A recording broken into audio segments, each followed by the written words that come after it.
이 집안에 시집 온 지 벌써 14년이 지났습니다. 제 나이 20대 꽃다운 나이에 결혼해서 벌써 40이 넘었네요. 지금까지 사남매 있는 집안의 맏며느리로 살면서 할 만큼 했다고 생각했어요. 저한테만 힘든 일을 다 떠넘기고 동서나 신우들이 아무도 도와주지 않아서 서운했는데 일이 이 지경이 되고 나니까 내가 지금까지 뭐 때문에 다 짊어지고 살았나 싶더라고요.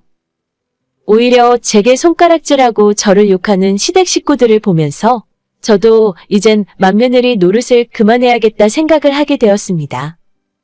일단 사건이 이렇게 되어버린 가장 큰 이유는 작년 김장 때문이에요. 저희 시댁은 아직도 매년 사남매 모두 시부모님 댁에 모여서 1년 김장을 합니다. 그때그때 양이 달라지긴 하는데 한 집에 20포기, 30포기 정도 돌아갈 양을 하거든요.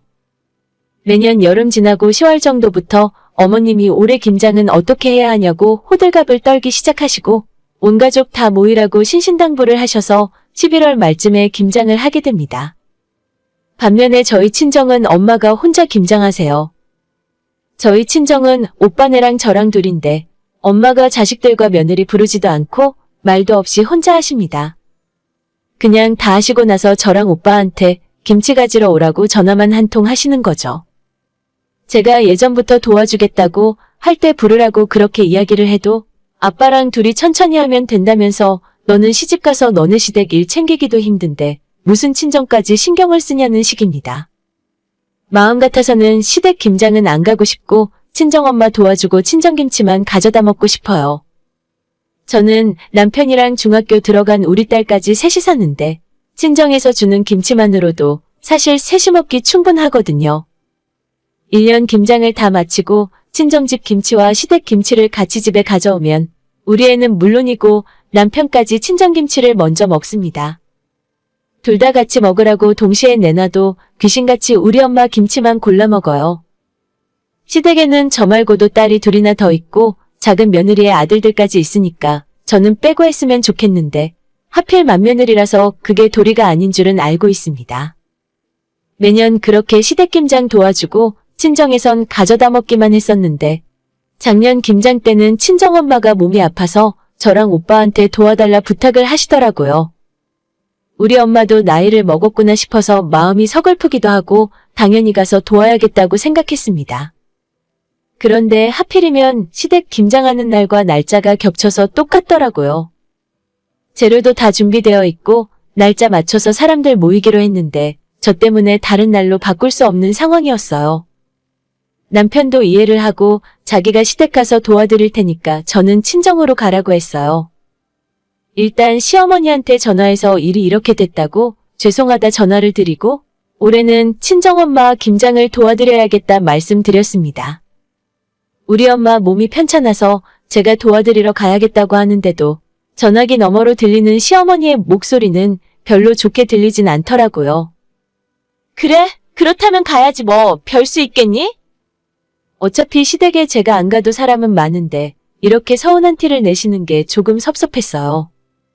우리 친정엄마한테는 김장 날짜가 겹친다는 이야기 자체를 하지 않았습니다. 보나마나 자기가 알아서 할 테니까 시댁으로 가라 하실 분이거든요. 옛날에 제 친할머니 돌아가시기 전에 엄마가 시집살이를 엄청 당하셨어요. 그때 기억이 아직도 남아있어서 그런지 항상 저한테도 시댁에 잘하라고 시부모한테 책 잡힐 일은 절대 하지 말라는 말씀을 입에 달고 사십니다. 며느리는 당연히 시어머니 눈치 보고 혼나는 줄 알고 계세요. 자기는 그렇게 당하면서 살았고 저보고는 우리 시어머니한테 잘해서 혼나지 말라고 해놓고는 정작 엄마에게 하나뿐인 며느리인 새언니에게는 마음이 약해서 뭐라 말도 잘 못하십니다. 오죽했으면 그동안 김장할 때도 며느리 부르지도 않고 혼자 하셨겠어요. 아무튼 그래서 이번 김장에는 새언니와 함께 일찍 친정으로 가서 아침부터 김장 시작하고 오후 3시쯤에 끝냈어요. 엄마가 저녁 먹고 가라고 하는데 왠지 시댁 상황이 자꾸 신경 쓰여서 마음 편히 엄마 집에 오래 못 앉아 있겠더라고요. 나도 우리 엄마처럼 천성 며느리 노릇을 못 벗어나겠구나 생각하면서 최대한 서둘러서 시댁으로 향했는데 시댁에 사람이 많아서 그런지 훨씬 많은 양을 했는데도 제가 도착했을 때는 이미 김장 다 끝내고 정리하고 있었어요. 불편한 마음의 정리라도 제가 도와드리겠다 했는데 시어머니나 시누나 전부 저를 투명인간 취급하고 옆에 있는데 말도 걸지 않더라고요. 동서만 조용히 따로 제게 와서 오늘 하루 종일 시어머니랑 시누들이 제 욕을 하고 있었다고 귀뜸을 해주었어요. 분위기 별로 안 좋으니까 그냥 다른 핑계대고 빨리 집에 가라고 하는데 제가 죄 지은 것도 없는데 도망갈 이유가 하나도 없다 생각했습니다. 김장해놓은 거 정리 다 끝나고 수육 썰어서 겉절이에 다들 한 잔씩 하기 시작하더라고요. 여전히 저한테는 누가 술 한 잔 주는 사람도 없고 먹어보라 말고는 사람도 없었습니다. 남편만 제게 괜찮으니까 빨리 먹으라고 젓가락도 손에 쥐어주고 했는데 유치하게 저를 왕따 시키려 하는 다른 시댁 식구들 때문에 밥 먹고 싶은 생각도 하나도 없더라고요. 그냥 옆에 앉아있다가 남편 술 마시니까 내가 운전해서 집에 가야겠다 생각하고 있었는데 다들 술이 한 잔씩 들어가니까 저한테 서운하다는 말을 꺼내놓기 시작했어요. 남편이 중간에서 자기 동생들 말리다가 서로 목소리도 점점 커지고 결국 남편이랑 시누들이 소리 지르면서 싸우더라고요. 시누는 며느리 때문에 자기 엄마가 너무 불쌍하다고 울고불고 정말 아수라장이 따로 없었습니다. 저는 남편을 말리면서 일이 더 커지기 전에 집으로 데려왔어요. 남편이 적극적으로 제 편 들고 싸워줘서 너무 고마웠고 시누들에게는 나중에 술 깨고 맨정신일 때 오해를 좀 풀어야겠다 싶더라고요. 다음날 낮에 큰 시누에게 문자를 보내서 같은 딸 된 도리로 우리 친정엄마가 아프셔서 김장 도와드리러 갔다 온 건데 이해 좀 해달라고 장문의 글을 보냈습니다. 속으로 5만 가지 욕들이 머릿속을 채웠지만 최대한 정제해서 이런 상황을 이해하고 넘어가달라고 좋게 보냈어요. 한참 답장이 안 오길래 읽고 씹는구나 생각했는데 그날 저녁에 딱 한 줄로 된 문자가 오더라고요. 너네 부모 소중하듯이 난 우리 부모 소중해. 였습니다. 진짜 내가 지금까지 시집와서 얼마나 지들 부모한테 잘해왔는데 김장 한번 불참했다고 이렇게 조리돌림 당하고 비난받아야 하는지 모르겠더라고요. 1년에 2번 지내는 제사와 명절에는 자기들은 딸들이라면서 오지도 않았으면서 뒤로는 시어머니한테 저랑 동서가 몇 시에 왔는지 와서 일은 얼마나 했는지 꼬치꼬치 캐물으며 체크하고 있던 것 같더라고요. 억울한 마음에 신우한테 전화를 걸어서 내가 뭘 그렇게 잘못했냐고 따져 물었는데 진짜 그날 별별 이야기를 다 들어야 했습니다.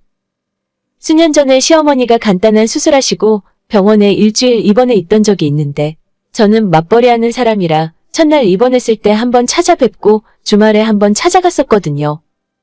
전업주부하는 작은 신우가 어머님 간병을 옆에서 다 했는데 그걸 가지고 저보고 며느리 자격도 없는 사람이라 욕을 하는 겁니다.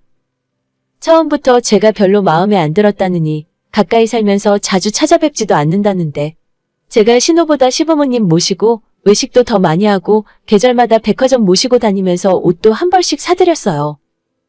여느 며느리들보다 제가 못한 게 없다고 생각하는데 이제 와서 신우들 이야기하는 꼬라지 보니 시어머니도 똑같이 저렇게 생각하고 계신 것 같고 제가 이 집안에서 어떤 위치에 있는 사람인지 잘 알겠더라고요. 나는 우리 친정부모 챙겨도 안 되고 시댁에서 부르면 언제든지 달려가서 머슴처럼 일해주는 한여 그 이상도 이하도 아닌 사람이었어요.